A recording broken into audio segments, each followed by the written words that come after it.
చేయడానికి నేను కారు ఎక్కి వచ్చాను. ఇప్పుడు నేను ఇక్కడికి వచ్చినప్పుడు, అయ్యో కారా, రోజు నువ్వు బయట ఉండిపోతున్నావు, నేను వీరికి మీదకి వెళ్ళిపోతున్నాను, పాపం నువ్వేమో నన్ను అన్ని చోట్ల చిత్తూరులో తిప్పుతున్నావు, అలా ఉండిపోతే కృతజ్ఞుడిని అయిపోతాను, నువ్వు లోపలికి రా అని ఎక్కి ఇలా తీసుకొచ్చే ప్రయత్నం చేస్తే, మూర్ఖుడా, నీ ప్రవచనం నాకు అక్కర్లేదంటారు. ఏది ఎక్కడ వదిలేయాలో అక్కడ వదిలేయాలి. అలా వదిలేస్తేనే గొప్ప తప్ప పట్టుకోకూడదు. కోపం కూడా అంతే. మనం చెప్పు చేతలలో అది ఉందా లేదా, అది మనని పట్టేసుకోకూడదు. మనం దాన్ని ఎంతసేపు పట్టుకోవాలో అంతసేపు పట్టుకుని కార్యం సాధించాలి. ఏదో చాలా కోపంగా ఉన్నట్టు, బిగుతుగా ఉన్నట్టు నటించి, ముక్కు పుటాలు ఎగరేసి, శ్వాస గట్టిగా విడిచిపెట్టి ఇలా వేలు చూపిస్తే అమ్మో కోపంగా ఉన్నారు అని అందరూ మార్గంలో పడతారు. వెంటనే అయిపోయింది పని, ఆ కోపాన్ని వదిలిపెట్టి తను ప్రశాంత పడిపోతాడు. అంతే తప్ప తన కోపమునకు వశపడకూడదు. రాముడి జీవితంలో గొప్ప విషయం ఏమిటంటే రాముడు కోపమునకు వశపడడు. అందుకే వాల్మీకి మహర్షి అడిగిన 16 గుణములలో ఇదొకటి. తెచ్చి పెట్టుకుంటాడు. ఆయనే కోపం తెచ్చి పెట్టుకున్నాడు అనుకోండి, దేవతలు కూడా ఉనికిపోతాడు. అందుకే కోన్వస్మిన్ సంప్రదంలోకే గుణవాన్ కశ్చ వీర్యవాన్ ధర్మజ్ఞశ్చ కృతజ్ఞశ్చ సత్యవాక్యో దృఢవ్రతః చారిత్రేణ చ కోయుక్తః సౌదేశకోహితః విద్వాంతః కస్సమర్థశ్చ కశ్చైక ప్రియదర్శనః ఆత్మవాంకో జితక్రోధో ద్యుతిమాంకో ననసూయకః కస్య బిభ్యతి దేవాశ్చ జాతరోషస్య సంయుగే జాతరోషస్య సంయుగే అన్నారు. ఎవడు కోపాన్ని తెచ్చిపెట్టుకున్నంత మాత్రం చేత కస్య బిభ్యతి దేవాశ్చ దేవతందరూ కూడా భయపడతారో అటువంటి రాముడు రామాయణం మొత్తం మీద ఒకే ఒక్కసారి కోపంకు వశపడిపోయాడు. ఎప్పుడు వశపడిపోయాడో తెలుసా? రావణాసురుడు స్వామి హనుమ మీద పుంఖానుపుంఖలంగా బాణాలు ప్రయోగించాడు. రాముడు యుద్ధం చేస్తూ ఒక స్థితిలో ఇలా కిందకి చూస్తే తాను అధిరోహించిన హనుమ శరీరం పూచిన మోదుక చెట్టులా కొట్టాడు. నెత్తురు ఏరులుగా పారుతోంది. హనుమ అంత బాధని ఓర్చుకుంటున్నది చూడగానే రాముడు ఆ రోజున మాత్రం కోపానికి వశపడిపోయాడు. ఆ రోజున రాముడు కాడు, రాముడు రుద్రుడైపోయాడు. అంత క్రోధాన్ని పొందాడు. అంటే రాముడికి కూడా అంత కోపం వచ్చేటట్టు చెయ్యగలిగినంత సేవా ధురీనుడు ఎవరు అంటే స్వామి హనుమ ఒక్కరే. హనుమ యందు అద్భుతమైనటువంటి గుణాలు ఉన్నాయి. అందుకే హనుమద్వాహనం అంత ప్రఖ్యాతి వహించింది. ఆయన అంత శరీర వేగం ఉన్నవాడు లోకంలో లేడు. ఆయన అంత ధైర్యం ఉన్న మనస్సున్నవాడు లోకంలో లేడు. అసలు మన మనస్సుకి ఎక్కడికి పడితే అక్కడికి వెళ్ళిపోయేటటువంటి లక్షణం ఉంది. పూజ చేసుకుందామని కూర్చున్నాను అనుకోండి, ఎక్కడికో పోతుంది నా మనసు. రేపు ప్రయాణం మొదలు పెట్టాలి కదా, ఎన్ని గంటలకు బయలుదేరితే బాగుంటుంది, ఎన్ని గంటలకి నేను ప్రయాణం చెయ్యవలసినటువంటి ప్రదేశానికి చేరుకోవాలి, ఏవో రకరకాల ఆలోచనలు. ఇక్కడ పూజ అయిపోతూ ఉంటుంది. ఇక్కడ అవయవాల్ని యాంత్రీకరించి తాను ఎక్కడికో పోతూ ఉంటుంది మనసు. ఆయన మనసు ఎంత వేగంగా విడుతుందో అంత వేగంగా ఆయన శరీరం విడుతుంది. మన అదృష్టం ఏంటంటే మన శరీరానికి ఆ వేగం లేదు. అందుకని కనీసం మనసు వేగం మనిషి కూర్చున్నాడు. మనిషికి కూడా వేగం వచ్చిందనుకోండి, ఇంకెవడైనా తట్టుకోగలడు, అసలు అనుభవించాలి. ఆ వేగం లేదు మనకి. కానీ హనుమకున్న గొప్పతనం ఏంటంటే వేగం అలా ఉంటుంది, ఆయన మనసుకున్న జవం అలా ఉంటుంది. అంత ధైర్యశాలి. అసలు ఆయన ఒక్కవోడు అంత ధైర్యంతో ఉంటాడు. అందుకే వాల్మీకి మహర్షి రామాయణ రచనలో ఒక అద్భుతాన్ని సృష్టించారు. కిష్కింధకాండ పూర్తి చేస్తూ ఒక శ్లోకాన్ని రచించారు. రావణాసురుని చేత బంధీకృతయ్యి సీతమ్మ ఉన్నది అన్న మాట సంపాతి చెప్పాడు. ఎక్కడ ఉన్నది కాంచనలంక? 100 యోజనముల లవణ సముద్రాన్ని దాటి ఆవలి ఒడ్డుకు వెడితే, ఉత్తర తీరానికి వెడితే, అక్కడ అశోకవనం కింద, అశోకవనంలో శిశుపా వృక్షం కింద సీతమ్మ నాకు కనపడుతోంది. ఎందుకని? సంపాతి ఆ వైనతేయుడు వినతాస్తుల యొక్క వంశంలో వచ్చినటువంటి వాడు. అందుకే ఆయనకి కూడా గరుత్మంతుడు వాళ్ళలాగే దూరదృష్టి. ఎక్కడో కూర్చుని, ఎక్కడో సముద్రానికి ఆవలి వైపు కాంచనలంకలో ఉన్నటువంటి అశోకవనంలో శిశుపావృక్షం కింద కూర్చున్నటువంటి సీతమ్మ దర్శనం చేసి అక్కడుంది సీతమ్మని చెప్పాడు. ఆయన చెప్పింది నిజమని గుర్తేమిటి? కాలిపోయిన రెక్కలు మళ్ళీ వచ్చాయి. రామకార్యం మీద పెడుతున్న వాడికి మాట సాయం చేసినా కాలిపోయిన రెక్కలు వచ్చాయి. ఇది రామ కథా బలం. కాబట్టి అటువంటి సంపాతికి రెక్కలు వచ్చాయి. ఇప్పుడు బయలుదేరి వెళ్ళాలి. కానీ అక్కడ ఉన్నవాడు సామాన్యుడు కాడు, అరివీర భయంకరుడు. దేవేంద్రుడంతటి వాడు హడిలిపోతాడు. నైనం సూర్య ప్రతిపతి వార్ష్వేవాతిన మారుత చెలోర్మిమాలి తం దృష్ట్వా సముద్రోపి నకంపతే అంటారు బాలకాండలో దేవతలు రావణాసురుడి గురించి చెప్తూ. రావణాసురుడు అలా బయటికి వస్తే అది గ్రీష్మ ఋతువు అనుకోండి, సూర్యుడు బాగా ప్రకాశించాలి, అపారమైన వేడిని విడిచిపెట్టాలి. మధ్యాహ్నం 12 గంటల వేళ రావణాసురుడు అలా అంతఃపుర గవాక్షంలోకి వచ్చాడు అనుకోండి, వెంటనే సూర్యుడు తన తేజస్సునంతటి ఉపసంహారం చేసి వెనక్కి వెళ్ళిపోతాడు. అంత భయం. సముద్రం దగ్గరికి వచ్చి నించున్నాడు అనుకోండి, సముద్రంలో తరంగాలు రావు. తరంగాలు ఆపేసి ఒక నదిలా సముద్రం తరంగాలు లేకుండా అయిపోతుంది. ఉత్తరాఖండలో ఒక అద్భుతమైనటువంటి విషయాన్ని చెప్పారు. అసలు లోకం అంతా ఎవరికి భయపడుతుందంటే యమధర్మరాజు గారి పేరు చెప్తే. రావణాసురుడికి భయపడి దేవతలందరూ సమావేశం పెట్టుకున్నారు, ముఖ్యులు దిక్పాలు పెట్టుకున్నప్పుడు అనుకోకుండా రావణాసురుడు అక్కడికి వచ్చాడు. అయ్యబాబోయ్ వీడు వచ్చేసాడని అక్కడ ఉన్న వాళ్ళందరూ తలోలోకి దూరి పారిపోయారు కనపడకుండా. పాపం యమధర్మరాజు గారికి ఏది దొరకల, అలాగే నిల్చున్నాడు. వచ్చేసాడు రావణాసురుడు. అమ్మో వీడు నన్ను చూసేసేస్తాడేమో, నన్ను చంపేస్తాడని ఎవరు? లోకములను భయపెట్టగలిగిన యముడు భయపడ్డాడు. భయపడి అటు చూశాడు, చెట్టు మీద కాకి కనపడింది. కాకి కాకి నీలో దూరుతాను, నన్ను తప్పించు రావణాసురుడి నుంచని సూక్ష్మ శరీరం పొంది కాకిలో దూరాడు. కాకి ఎగిరి వెళ్ళిపోయింది దూరంగా. రావణాసురుడి చెడ నుంచి నన్ను విముక్తి చేశావు, నీకు ఒక గొప్ప వరం ఇస్తున్నాను, నీకు రోగాలు రావు. అందుకే కాకి ఇలా తీసి పడేసింది తినేస్తుంది, మిరపకాయలు తినేస్తుంది, ఇంగిళ్ళు తినేస్తుంది. బహుశా మున్సిపాలిటీ వాళ్ళకి దానంత ఉపకారం చేసే ప్రాణి ఉండదు. సగం పరిశుభ్రత అదే చేసేస్తుంది రహదారులని. అటువంటి కాకి ఏది తిన్నా దానికి అనారోగ్యం ఉండదు. కాకి ఆయుర్దాయం ఎంత అని ఓ కాకిని చూపించి అడిగారు అనుకోండి, ఎవడూ చెప్పలేడు. అంత బలంగా ఉంటుంది. సాధారణ బలవన్మరణం తప్ప, ఏ విద్యుద్ఘాతానికో మరణించాలి తప్ప సహజంగా వృద్ధురాలైపోయి కాకి చచ్చిపోయిందని చెప్పడం ఎవరికీ సాధ్యం కాదు. కాబట్టి నిన్ను రోగం ఏమీ చెయ్యదు. పైగా నీకు ఒక గొప్ప వరం ఇస్తున్నాను, నువ్వు ముట్టుకుంటే పిడతలు తిన్నట్టే. అందుకే ఇప్పటికీ తద్దినం పెట్టినప్పుడు పిడచ కాకి ముట్టుకుందా లేదా అని కాకి వచ్చింది అమ్మయ్య అంటారు. అది ఎవరిచ్చిన వరం అంటే, ఒకప్పుడు యమధర్మరాజు గారు రావణాసురుణ్ణి చూసి భయపడి కాకి ఇచ్చినటువంటి వరం. అంటే రావణాసురుని యొక్క బలపరాక్రమములు ఎటువంటివో ఆలోచించండి. వాడి దృష్టి పడితే చాలు హడిలిపోతారు అందరూ. నిద్రపోతున్నప్పుడు ఆయన చెయ్యి ఇలా చాపి పడుకుంటే వాల్మీకి మహర్షి అంతటి వారు ఆ చేతిని ఏమని వర్ణించారంటే పంచశీరగౌ అన్నారు. 5 తలలు కలిగినటువంటి పాము ఒకటి పాంపు మీద ఇలా పడుకుంటే ఎవరైనా ధైర్యం చేస్తారా దగ్గరికి వెళ్ళడానికి? అది 5 తలల పాము. పాము ఎలా ఉంటుందో ఆయన చెయ్యి అలా ఉంటుంది. మాషరాశ ప్రతీకాశం నిశ్వసంతం గాంగే మహతితో యాంతే ప్రసుప్తం ఇవ కుంజరం అని సుందరకాండలో వర్ణిస్తారు. ఏనుగు గంగానదిలో స్నానం చేసి వచ్చి పడుకుంటే ఎలా ఉంటుందో, నల్లటి మినుముల పోగు తీసుకొచ్చి పోస్తే ఎలా ఉంటుందో, రావణ బ్రహ్మ అలా ఉంటాడు. 10 తలకాయలతో ఉంటాడు. అంత భయపెడతాడు. దేవతలు కూడా హడిలిపోతారు. 100 యోజనముల లవణ సముద్రాన్ని దాటితే ఎక్కడో కాంచనలంక.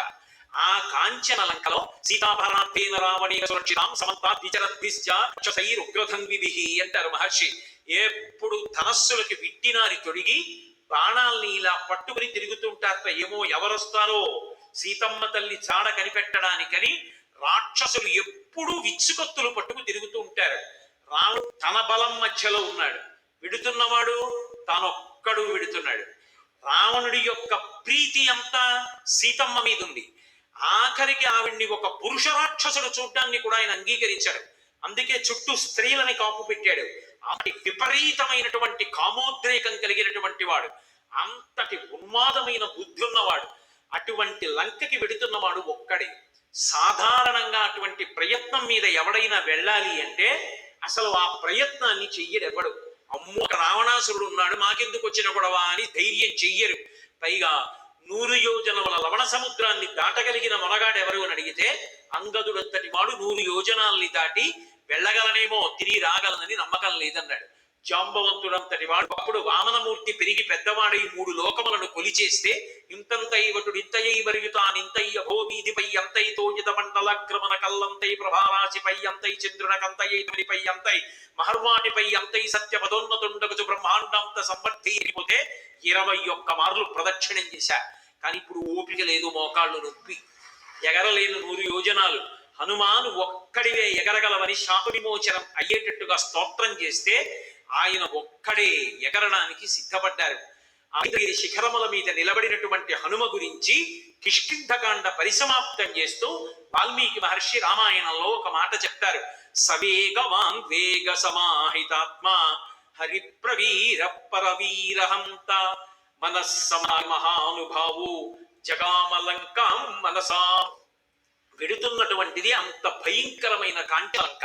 కానీ అసలు బయలుదేరడానికి సిద్ధపడినటువంటి హనుమ ఉన్నారే, ఆయన మాత్రం వెళ్ళడానికి ముందే రామలంకాం మనసామస్మి ఎంత ఉత్సాహంతో ఉంటారంటే ఆయన శరీరంతో వెళ్ళడం ఇంకా ఆలస్యం, మనసుతో మాత్రం వెళ్ళిపోయారు. అసలు ఆ ఉత్సాహం లేనివాడు జీవితంలో ఏ కార్యాన్ని సాధించలేడు. ఒక సభకి వెడుతున్నాం, ఉత్సాహంగా వెళ్ళాలి. ఈ పని చేయడానికి వెడుతున్నాం, పరమోత్సాహంగా వెళ్ళాలి. పూజ చేసుకోవడానికి వెడుతున్నాం, పరమోత్సాహంగా పూజకి వెళ్ళాలి. ఉత్సాహం లేకుండా నీరు కారిపోతూ ఏ పని చెయ్యాలన్నా అబ్బా ఇది చెయ్యాలా అని ఏడుస్తూ వెళ్ళిన వాడు అసలు నిలబడలేడు, వాడు బరువు కార్యానికి. అదే హనుమైతే సవేగవాన్ వేగ సమాహితాత్మ హరిప్రవీర పరవీరహంత. ఎటువంటి బలం అంటే ఆయనది సామాన్యమైన బలం కాదు. రావణుడితో కలిపి లంకాపట్టణంలో ఉన్నటువంటి సమస్తమైన రాక్షసుల్ని మర్దించి పడగొట్టగలిగినటువంటి బలం ఒక్క హనుమకే ఉన్నది. ఆయన ఒక్కడే రావణుణ్ణి కూడా చంపగలడు, అంతటి తేజోమూర్తి ఆయన. బలం అంతా అందుకే అమ్మవారి చూడామణిని చేత్తో పట్టుకున్న తర్వాత ఆ గడప మీద కూర్చుని, తోరణం మీద కూర్చుని జయమంత్రం చెప్తారు. జయచ్చటి బలో రామో లక్ష్మణశ్చ మహాబల రాజాయ జైతి సుగ్రీవో రాఘవేణాభిపాలిత దాసోహం కోసలేంద్రస్య రామకృష్ణకర్మణ హనుమాన్ శత్రుసైన్యానాం నిహంతా మరుతత్మజ న రావణ సహస్రం మే యుద్ధే ప్రతిఫలం భవేత్ శిలాభిస్తు ప్రహరత పాదపైశ్చ సహస్రశః అర్దయిత్వా పురీం లంకాం అభివజ్య చ మైథిలీం సమృద్ధార్థో గమిష్యామి శతాం శతాం అంటారు. నేను ఎలా వచ్చానో అలా సీతమ్మ దర్శనం చేసుకుని మళ్ళీ వెళ్ళిపోతాను. నాకు ఆయుధాలు అక్కర్లేదు, నా కోళ్లతో గుండెలు చీల్చి చంపుతాను, పాదముల కింద పెట్టి మర్దించి చంపుతాను, మోచేతులతో పొడిచి చంపేస్తాను, నా యొక్క బలంతో చంపుతాను, నా శరీరం కింద పెట్టి నలిపేస్తాను. ఎంతమందిని చంపుతాను అంటే నరావణ సహస్రం మే యుద్ధే ప్రతిఫలం భవేత్. ఒక్క రావణుడు కాదు, 1000 మంది రాక్షసులు కట్టకట్టుకుని వచ్చి నా ముందు నిలబడిన తలలు గిల్లేస్తా. నా ముందు నిలబడగలిగిన వాడు లేడు. అంతటి బలపరాక్రమములు కలిగిన వాడైనటువంటి హనుమ, ఆయన తేజస్సు అనితర సాధ్యం. అందుకే మహర్షి హనుమ యొక్క యుద్ధం గురించి చెప్తూ ఒక మాట అంటారు. హతైర్ నాగై భగ్నాక్షైశ్చ మహోరథై హతైశ్చ రాక్షసై భూమి రుద్ధమార్గా సమంతత అంటారు. హనుమ 10 నిమిషాలు యుద్ధం చేశారనుకోండి, కొన్ని వేల ఏనుగులు చచ్చిపోతాయి, కొన్ని వేల గుర్రాలు పోతాయి, లక్షల సైన్యం పోతుంది. పావు గంట యుద్ధం చేస్తే 80,000 మంది కింకరుల మూకని, 7 సేనాగ్రనాయకుల్ని, 7 మంత్రిశతుల్ని విరూపాక్ష యూపాక్షౌ దుర్ధరం చైవనాయకం ప్రకసం భాసమంచ పంచసేన అగ్రనాయకం అని విరూపాక్ష యూపాక్ష దుర్ధర ప్రకస భాసకర్ణులనేటటువంటి 5గురిని, కొన్ని లక్షల సైన్యాన్ని, చైత్య ప్రాసాదాన్ని, అశోకవనాన్ని కేవలం హనుమ ఒక్కరే భంజించేశారు అంటే అసలు ఆయన యొక్క బలపరాక్రమముల గురించి చెప్పడం ఎవరికీ సాధ్యం కాదు. అంతటి గొప్ప బలపరాక్రమములు ఉన్నటువంటి వ్యక్తి.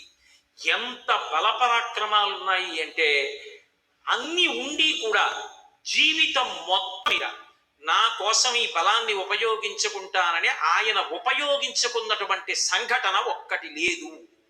చిరంజీవి. చిరంజీవి ఇప్పటికీ ఉన్నారు. ఇప్పటికీ ఉన్న హనుమ తన పేరు చెప్తే రారు, రామలోలుడు. ఎక్కడ రామాయణం చెప్పినా, రామనామం చెప్పినా స్వామి హనుమ వస్తారు. ఇప్పటికీ లోకంలో ఒక ఆచారం ఉంది. రామాయణం చెప్పినా, సుందరకాండ చెప్పినా, రామకథ చెప్పినా పక్కన వేరే ఆసనం వేసి పద్మపీఠం కింద పీఠం వేసి పీఠం కాసిని పువ్వులు వేసి ఉంచుతారు. తప్పకుండా స్వామి హనుమ వచ్చి అందులో కూర్చుని వింటారు అంటారు. ఎందుచేత అంటే రామచంద్రమూర్తి అవతార పరిసమాప్తి చేస్తూ హనుమని అడిగారు, హనుమ నువ్వు కూడా వచ్చేస్తావా, నాతో చాలా నది ప్రవేశం చేస్తున్నారు, వస్తావా అన్నారు.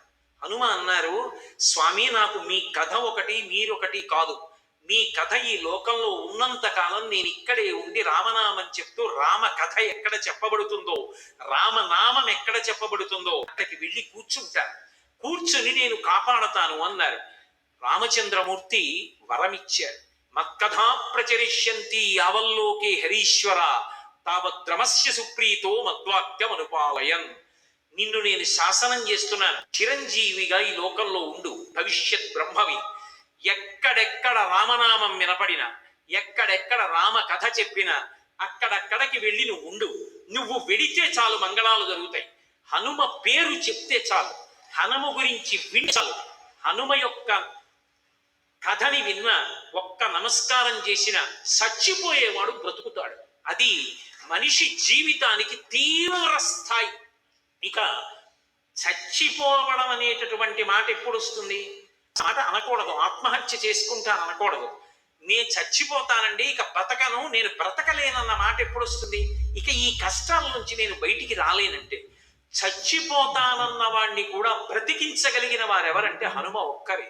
అందుకే ఈనాటి శని దోషంలో ఉన్న వాళ్ళు కూడా సుందరకాండలో 48వ సర్గ పారాయణ చేస్తారు. హనుమ ఇంద్రజిత్తుతో యుద్ధం చేసినటువంటి సర్గ. అది పారాయణ చేస్తే ఏలినాటి శని దోషం ఉపశమిస్తుంది అంటారు మహానుభావుడు. అసలు మీరు రామాయణంలో ఆయన ఎక్కడ పడితే అక్కడ చచ్చిపోయే వాళ్ళు బ్రతుకుతూ ఉంటారు. అది హనుమ యొక్క గొప్పతనం. వాల్మీకి రామాయణాన్ని అలా తీసుకొచ్చారు. అందుకే రామాయణ మహామాలారత్నం వందే అనిలాత్మజం. ఒక మాల ఉందనుకోండి, దానికి ఇప్పుడు ఈ మాల ఉందనుకోండి, ఇటు ఒక భాగం ఉంటుంది, ఇటు నుంచి ఒక భాగం ఉంటుంది. దీనికి ఈ గుచ్చం లేదనుకోండి, ఇది కానీ తీసేసారనుకోండి, ఇది రెండు కింద విడిపోతుంది. అప్పుడు ఈ మాలకి అందం ఉండదు. మాల అంటే ఈ గుచ్చం ఉంటేనే అందం. రామాయణం అనేటి మహామాల ఇలా విడిపోతే, సీతాపహరణం అయిపోతే, ఈ సీతారాములు ఇలా కలవడం ఎలాగో తెలియక రామాయణ కథ ఆగిపోవలసిన సందర్భం ఏర్పడితే రామాయణ మహామాల రత్నం, ఈ పుష్ప గుచ్చం ఎలా ఉంటుందో అలా ఆకర్షించి రామాయణం అనేటటువంటి మాల పూర్తవడానికి కారణమైన మహాపురుషుడు స్వామి హనుమ. ఆయన ఎంత గొప్పగా మాట్లాడతారంటే లోకంలో ఆయనలా మాట్లాడేటటువంటి వాళ్ళు ప్రపంచంలో. అందుకే సాధారణంగా ఒక మాట చెప్తారు, ఎక్కడైనా సరే తడువుకోకుండా ఏ విషయమైనా జ్ఞాపకానికి వచ్చి కొన్ని గంటలు మాట్లాడగలిగినటువంటి ప్రజ్ఞాశాలి ఎవరైనా ఉంటే ఖచ్చితంగా ఆయనకి హనుమ యొక్క అనుగ్రహం అని చెప్తారు.